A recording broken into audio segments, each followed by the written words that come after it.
but consciously run organizations with enlightened leadership at the helm, they're the ones that can contribute to the communities in which they serve and do it consistently. But first, it has to be run by leaders that have resolved their stuff. Any successful relationship starts with finding your center, the truth at the core of who you are. Only then can you develop the ability to truly connect with someone else. Concentric is about aligning with people who share a common center. This show gives you the tools and the skills to do just that through practical training, real-life stories and examples, and in-depth interviews with people who have taken this journey and come out the other side better for it.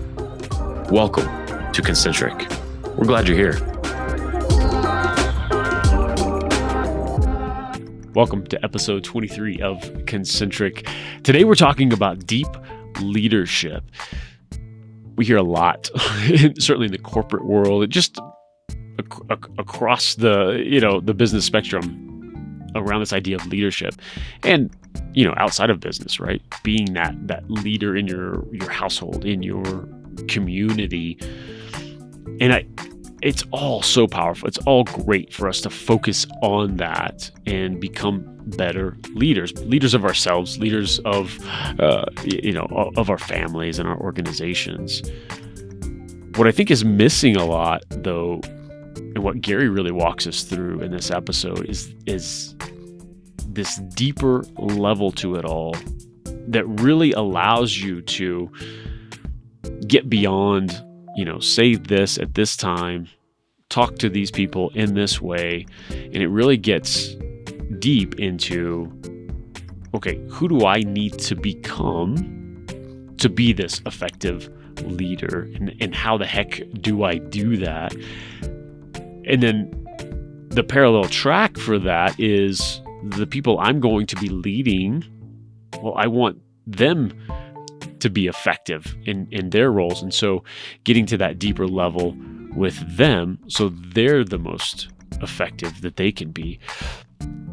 It's really a powerful subject that I don't think is really being talked about at this deeper level, the way that Gary is doing it and teaching in organizations and everything. So this is an exciting episode here, very powerful, and we get into the why, of course, some definitions around this, but also the how. Like, how do we get deeper in our leadership? All right, let's jump in. Welcome to Concentric, everyone. Gary, how is it going? It's going great, my friend. How are you? I'm good. Rocking and rolling. Glad to be jumping back into doing these. Yeah, me too. It's like I always look forward to when we can catch up and have a conversation, and I think it's going to be a great podcast tonight. So I'm really happy to be here. Yeah, me too. This is good. I like this topic that you brought up today, and I haven't heard it really talked about in this way. So this idea of deep leadership, right? And I have my own ideas of what that could be. And of course, leadership as a term and a focus it's a great buzzword out there because it is something really important. Right. But as you pointed out before we jumped on here, a lot of it is kind of surface level. It's like it's bare minimums, right? Like you're going to be a manager, you need to learn some leadership. It's XYZ, right? Right. And what we're going to get into today is a much deeper concept and a much deeper aspect of leadership. So walk us through what that means to you and how we should be thinking about it in terms of deep leadership.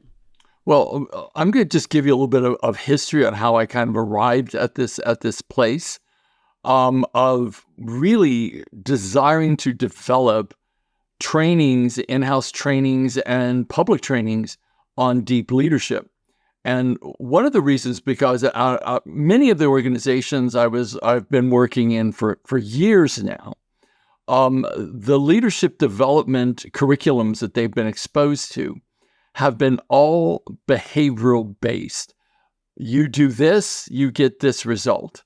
It's all about changing behaviors as a leader to another set of standards that have been laid out by a variety of different leadership gurus through the years, which is all admirable. It's all good. There's everything good about that. However, what's not good about it is that very, very seldomly can an individual who is embracing the leadership concepts actually bring it into the DNA of their behavior, their thoughts, their beliefs. Rarely can they do that. Most of the time, because it's behaviorally oriented, we do not ask this one fundamental question, which is what drives behavior? Because if you're trying to shift your team's behavior or your leadership prospects' behavior, if you're trying to shift that, the thing that begins to occur is you never seem to ask the question, what drives behavior? So what drives behavior is always our emotional states. And so then the next question, the next deep leadership question down is, if you know it's emotions that drive behavior, then what creates the emotions? Because it would only make sense that if you're going to really make sustainable changes to a leader's DNA, you have to go to the very, very deepest level of where it all starts. And that is the way that they perceive their world, which is what will then create the emotional response, which then drives the behavior. So then you come back to what constitutes the way a person perceives their world. Like, what is the glue that holds that together? And when we're having, the leadership idea or training that we want to present, and we know we want certain outcomes to happen in our fledgling leadership development that we have maybe for up and coming managers or people that are higher up in the organization, and someone's going to be retiring in the executive team, and we have to bring up a leader from the ranks and files to fill that position or hire from without. We have to make sure that they're, first of all, a good cultural fit. Second of all, that they have the internal wherewithal to be able to hold that position in a way that's going to exhibit the values and the mission and the purpose of the organization. They have to be a great cultural fit.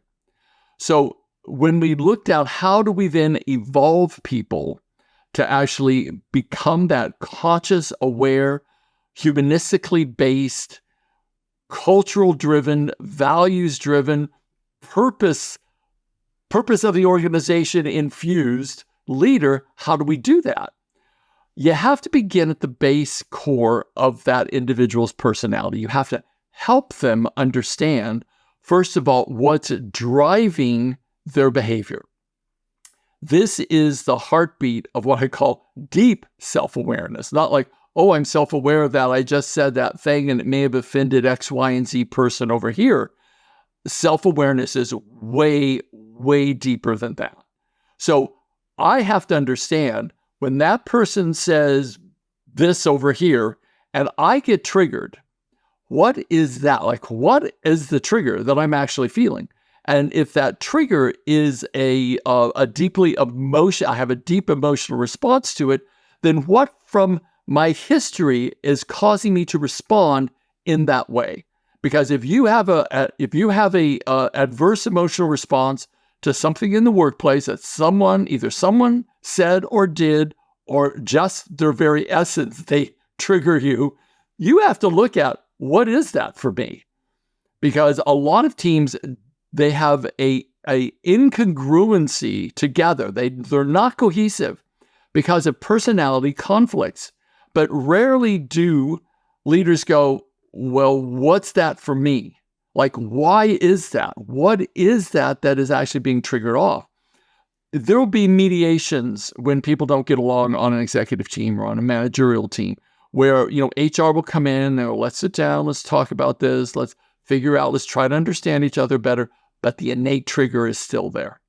And it doesn't necessarily, it gets resolved on the surface, but it doesn't get resolved at the deep structure. So, yeah, real quick too, what's coming up and what's so fascinating too is that there's kind of parallel tracks going here too, because we're talking about becoming a good leader. So we're thinking of that person who is moving into that leadership, or they're in that position and they need to be better, right? Yeah. As a leader. Yeah. But at the same time, not only do they need to get in touch with all of their stuff, like you're talking about, and going deep, but they need to then be able to do that with the people they're leading. I hope you're enjoying this episode. If you want to take a deep dive into the concepts Gary is talking about here and so much more, I've got something for you. From time to time on this show, you may hear us talk about Gary's course, Creating Incredible Relationships. This course is the culmination of Gary's 35 years worth of seminars, one-on-one training, and transforming the lives of over 11,000 people on 4 different continents. To learn how to build alignment and heck, just get along with others sometimes, we all require skills that are not commonly known and are not out there in the relationship development space. We need help. That's why Gary put this course together. The content in it is powerful and comprehensive. But just like we've done with this show, it's put together in a way that's easily consumable and quickly implemented. To gain the ability to take every relationship you have or want to have to the next level, go to garyscourse.com and see how to get started. Now, back to the show. So it's that person in the leadership, but it's also the people they're leading, that it all needs to get addressed at this deeper level. Absolutely. One of the things that I have discovered and realized, and I say I've coached 30,000 people worldwide, but it's probably more like 50,000 people worldwide in my career. I've coached a lot of people. I've been in the trenches for 35 years working with people, and one of the things I consistently discover is that people's issues that are emotionally triggering for them goes back in time to core traumas that have remained unresolved. Now, as soon as people hear the word trauma in leadership, they're like, oh, I don't have trauma. We all have trauma. It is compounded. Small, significant events compound against each other, and they repeat over time through our life until we become so reactive to that particular situation that will evoke that emotional state that we lose our emotional control. And Peter Drucker said it best, leadership is not about being clever or even smart. It is about consistent, congruent behavior. You cannot have consistent, congruent behavior when you are being emotionally triggered by outside circumstances or people's behavior or words or the way they dress or the way they look or whatever it is. We cannot afford as leaders to have that little self-awareness to allow our emotions to become overwrought and for us to take actions or have a tone of voice or interact with people that are breaking the cultural norms of our organizations and our own personal as well as organizational values. So people will become inspired by leaders who they admire and they feel like they want to follow. It takes years, in my opinion, to win the trust and devotion of individuals that view you as a leader. It takes one conversation to destroy it. So this is why it is so imperative that leaders begin to start understanding they have to do the deep dive. There's no more fooling around. We have to do the deep dive. And that means I have to look at myself. Like, what are the core issues I've been carrying emotionally?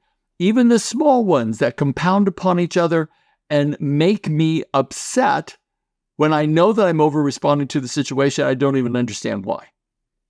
So one of the questions that I always ask myself, because I'm my own laboratory, I'm all about digging in, finding out what's going on. And I remember I got triggered just recently, actually. I got triggered by this woman at our pool. I live in this kind of country club place, and late at night I go there and I just hang out in the warm water. It's pretty warm here, and fireflies are in the forest, and it's really beautiful. And it's an adult kind of environment, right? And this woman started coming late at night with like 5 middle school boys in tow. So you know what that's like.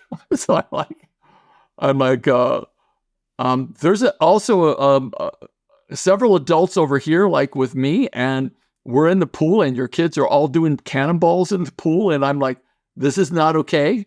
Like this is really not okay. And I kept feeling, why am I so?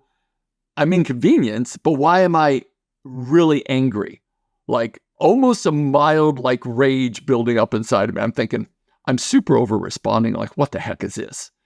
And so I started thinking about, who does she remind me of? Who does she trigger off in me? Who in my past has actually been like this, at least in my mind? And I landed on this whole slew of memories that I had not worked on myself, where I won't go into that story, but it was a whole slew of memories when I was in my probably early 30s. I was living in this community, and there was this woman who was just like aggressively calling the police on us, doing all, I mean, it was outrageous. And so I just thought, wow, she is evoking those things in me. And we have to remember the obstacle is always the way, meaning the obstacle, the emotional obstacle, gives us an insight into the emotional states that we don't have handled. And so if we don't have it handled, it goes back to a root cause. If we find the root cause, we can begin to unravel the gestalt of it all and respond way differently. I've actually made friends with her because I went in and started working on all of that stuff from that period of time. And what I mean by working on it is, you know that I developed the trauma memory solution technique. There's a technique I train in organizations, I train in public seminars. It decodes your nervous system in anywhere from 10 minutes to 25 minutes from any trauma. So I go through and I make a list of the memories that I have a negative response to, and I neutralize them in my nervous system. If we're not sitting on a pile of unresolved emotional stuff, that this trigger over here, like that lady at the pool, would trigger off in me, at that moment, I had to get up and actually leave. I had to get in my golf cart and leave, because I knew if I said anything, I was going to way betray my values. I was going to sink into like not a good place. So I left. And so I started working on it. And I went back, and I've been back several times when she's there. And I did all this work on myself. We actually got in a conversation. I actually said, this is, an adult pool. If we could just manage to either stagger the times you're here, or, so I can come at a different time and commit to that, that would be awesome. Or if, you could keep your children from cannonballing and screaming, that would be awesome. Or I just come at a time that you're not here, and that will be, no one has to change anything. And she goes, oh, we could totally do that. And I said, that would be awesome. Thank you so much. But I was able to negotiate that out in a way that was really respectful of their needs and also of mine. But I would not have been able to do that emotionally charged like I was at the very beginning. I quieted everything down from my history. That was no longer being dragged into my present, and I was not over-responding, projecting onto the screen of her life the things I had unresolved from mine. So this becomes a process of leadership that we question. First of all, if there is an obstacle, meaning an emotional blockage, that we are like triggered, we don't know why, we're just triggered. We think it's them because that's what the ego does. It projects out onto the screen of our current reality and go, it is your fault. When we're doing that, we cannot resolve the issues with other people. Our conversations and our executive team meetings become majorly dysfunctional because there's generally some sort of conflict between people in the executive teams. Very rarely do people take accountability for their own contribution to the conflict. They will look outside of themselves and blame the other. What I'm suggesting, if we're going to have a functional executive team or even managerial team, we have to start looking at teaching people the skills that are powerful and effective enough to help shift the history so they don't drag it into the present and project it onto now and disrupt or interrupt the projects, the planning, and the strategic innovation that needs to happen to keep the organization at a cutting edge and be competitive in the market. It comes down boiled down always to what's happening at the executive team level. If they're not functional, then it is like a tsunami wave all the way down the structures of the organization. This is why executive team members have to go deeper. They have to understand that there are systems that are not out there. They're not taught in your other major leadership trainings that are currently being so popular throughout the corporate world. They only come from doing the deep dive into deep leadership, where you actually address what's happened to you. The cool thing is, especially with that process I just mentioned, the trauma memory solution technique, it is content free. No one has to divulge any story about anything that has ever occurred to them. They just have to close their eyes and go, okay, well, I got an event, 1969 it happened, or 1980 it happened. I just truly dated myself. 1980 it happened. And just go, this is it. Facilitate me, and someone else can facilitate it. The executive team members can even facilitate each other. Look, I'm really pissed off at you right now, but I know it relates back to X, Y, and Z. Let me do some thinking on that. I'll come back. Maybe we can facilitate each other and get through this easier. The bottom line is, this is the deepest form of self-awareness. The deepest. Executive team members need to know what's driving them. They need to know how to not re-imprint those particular issues back again. They have to be able to shift their language, change their beliefs, neutralize the traumas that have occurred to them, and take full ownership of their own emotional states. When they do that, they do not contaminate the executive board meetings with nonsense that is a projection from their own issues that they have not addressed. If we're going to lead, we have to have self-leadership first before we can have executive leadership. Yeah. And I love this multi-layered, like example that you gave, which is so powerful, because we get a lot of these, what to do in the moment, what to say in the moment, how to navigate and stop and assess and use language that doesn't trigger we have those things, and they're fantastic, right? But there are certain times, like what you've mentioned, when it's this multi-step process or multi-step approach. Again, it's that that self-awareness to go, I am, even though they don't even see it right now, I am really overreacting in how angry I am right now or upset or whatever it might be. And then there's nothing in that moment for you to say or do to handle the situation other than step away and go do what you talked about. Because just like you mentioned in your example, anything that would have come out, doesn't matter the technique, the phrasing, anything would have come from this, ultra triggered place. Yep. So first going in, okay, what in the world is causing me to be this upset? And now going through that process. And then you can come back with, the skills that, maybe you've gotten somewhere else in languaging and how to communicate and all of those things.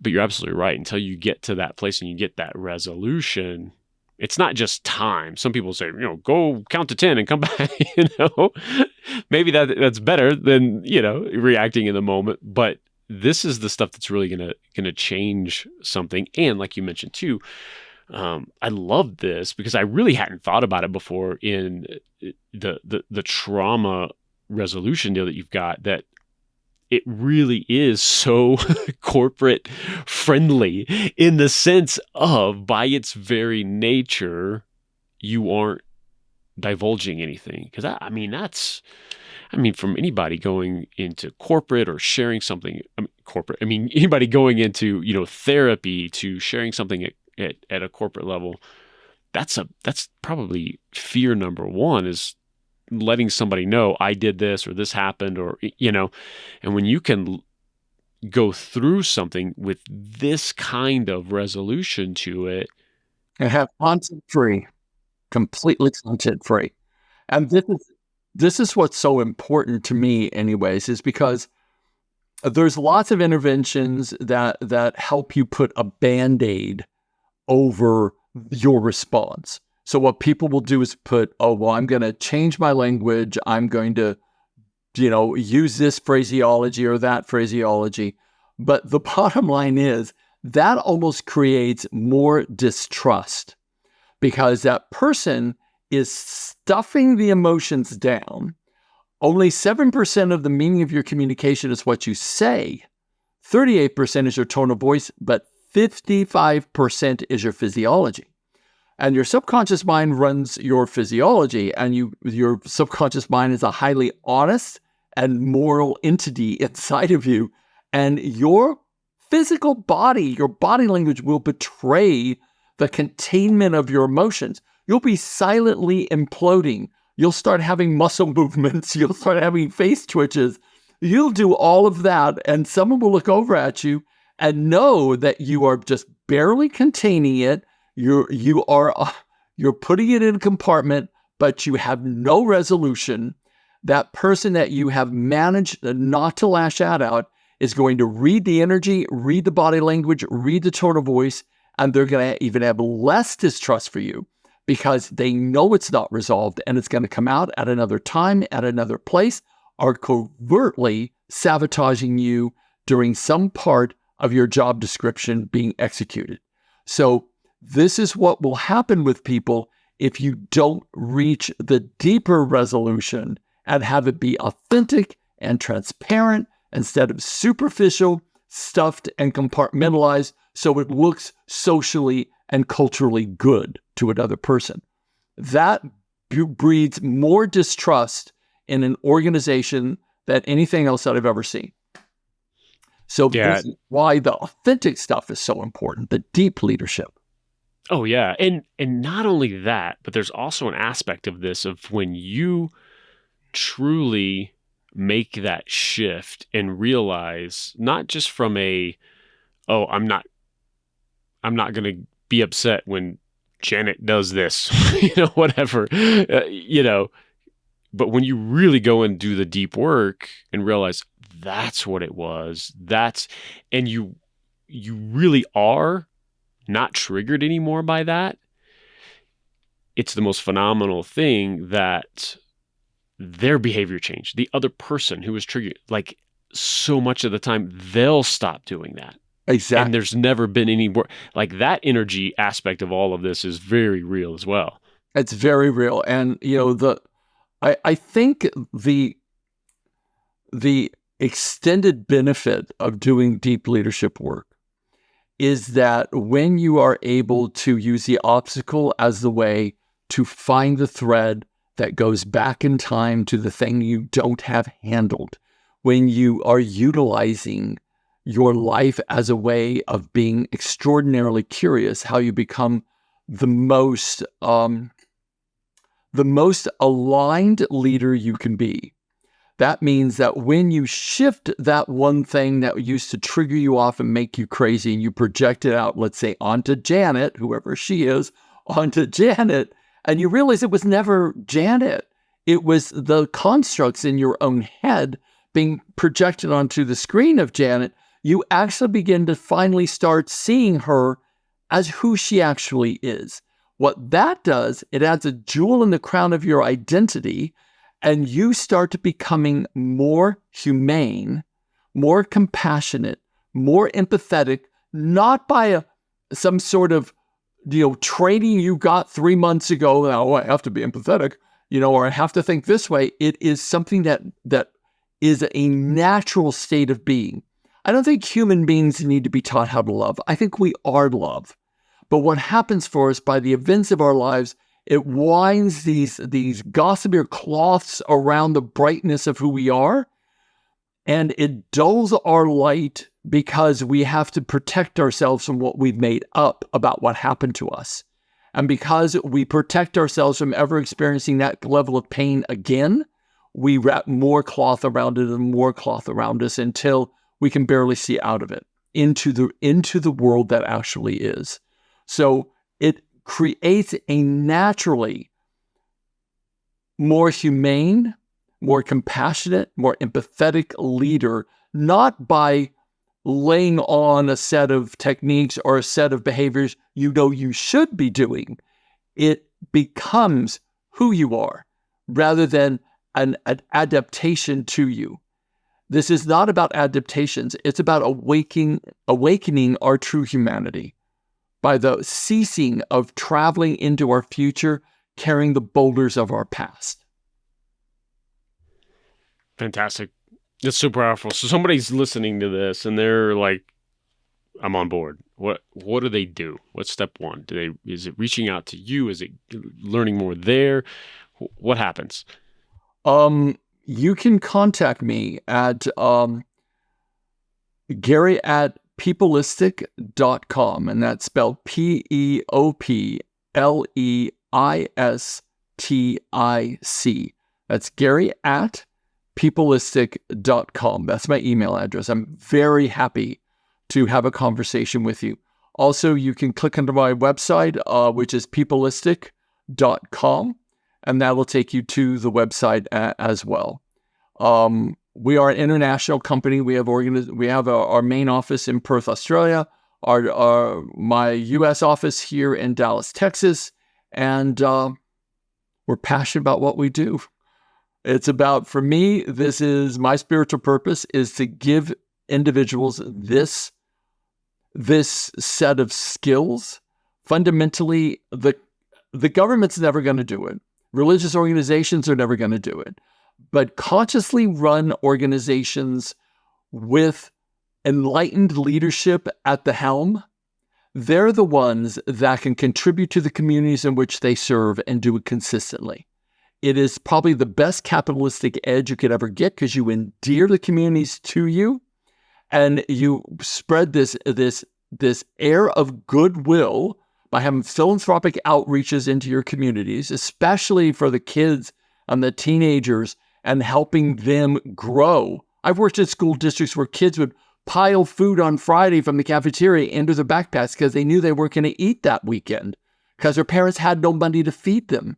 So this is a place where organizations can really make a difference. But first, it has to be run by leaders that have resolved their stuff and gotten out there and created this absolute synergistic executive team that is effective, that is innovative, that thinks outside their own box and has people before profit. And when you do, you make more profit. So that's my dream. If we can empower executive teams to go the distance, to dive deep enough, and to create services that touch millions of people, why wouldn't you? Because that's the best legacy you could ever leave. Absolutely. It's powerful. This has been a great one. I appreciate you. Appreciate you, buddy. Thank you so much. And we'll see you all next time. Bye-bye. Thanks for joining us on another episode of Concentric. If you enjoyed this episode, we'd certainly like a great review from you on your favorite podcasting platform. But more than that, what really makes a difference to a show like ours is a recommendation to someone who would love this show like you do. Word of mouth referrals to your network and your podcast devouring friends is incredibly helpful to the growth of this show. For episode links and info, go to concentricshow.com.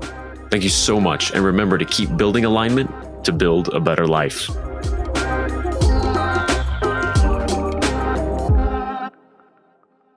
This show is powered by Media Leads.